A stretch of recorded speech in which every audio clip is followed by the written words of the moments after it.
welcome back to On the Workbench. Today it is the beginning of December, and that means winter is coming fast upon us. And for those of us in the north, that means having to perform some general winter maintenance. And so one of the tasks I'll take you along with tonight is blowing out my hose.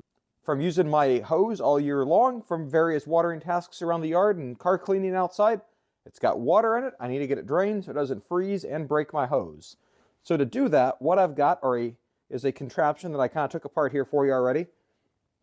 And so the holy grail of the whole part here is this contraption here that has an industrial male plug on one end and garden hose thread on the other end.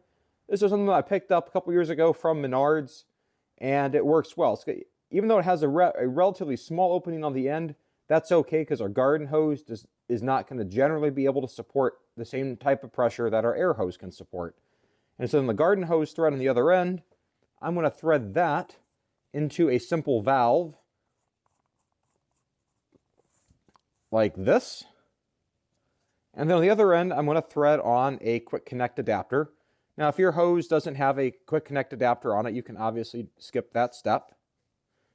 And then you're also going to want to make sure at the other end of the hose that you have an ability for the water to exit, which may mean removing an adapter, adding an extra adapter on the other end.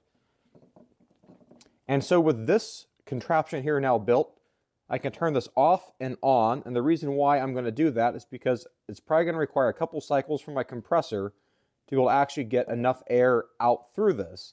Now, this does not require high pressure, but it does require a decent volume of air to be moved through. And so starting with a compressor that's already full is going to go a long way. Where it may take a couple cycles to get it through, no problem. Just let your air compressor refill and you'll be fine. The other accessory for this process that you will probably want, since we're dealing with pressurized air, is a pair of safety glasses to make sure you don't get anything in your eyes as you go to squirt that out. In my case, I'm going to be using a 30-gallon compressor, but I've done this in the past with just a 6-gallon compressor. The amount of air it's going to take is going to be relative to the size of the hose that you have. The longer the hose, the more air and the more cycles it's going to take. So I'll show you how I'm going to do it for my setup here today.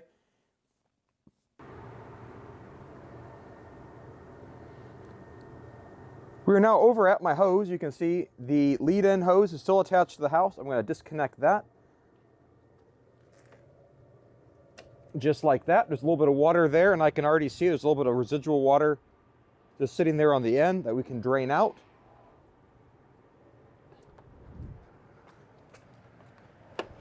The other end of my hose has a connection on it here. Now this has the Gardenia water stop quick connect adapter at the end. If you want another video about that, I'll put a card up in the corner. Great system for the summer. A little bit of a pain in the winter because of the water stop. So then for today, I'm going to go ahead and remove the adapter. And then I'll put that in storage with this nozzle.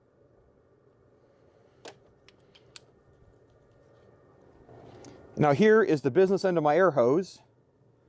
I'm going to go ahead and close up my connection here.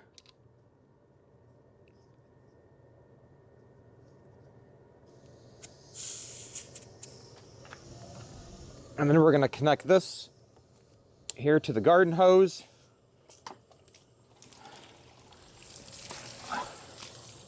I should have pointed that aside a little bit better, but as you can see, that water coming out.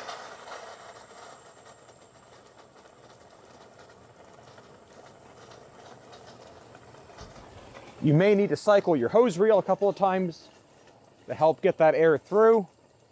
It's not hard to imagine how much damage all that water freezing could do to the hose or backing up into the house.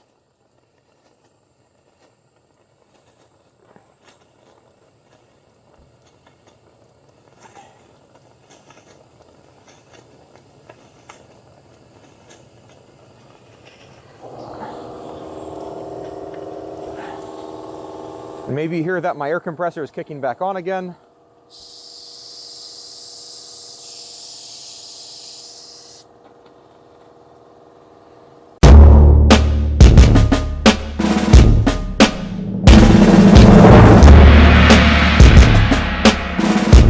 Now to finish this up, I've got a faucet cover or hose bib cover for the house.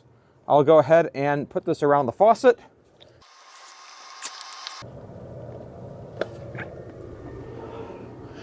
And there we go. Now our hose is winterized and our faucet bib is winterized, and we're ready to go for Old Man Winter to get here.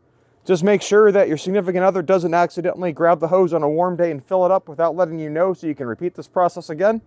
And that's it. If you like this kind of content, give it a thumbs up. Thanks for watching today. Click the subscribe button if you haven't already done so, and have a great day. Bye.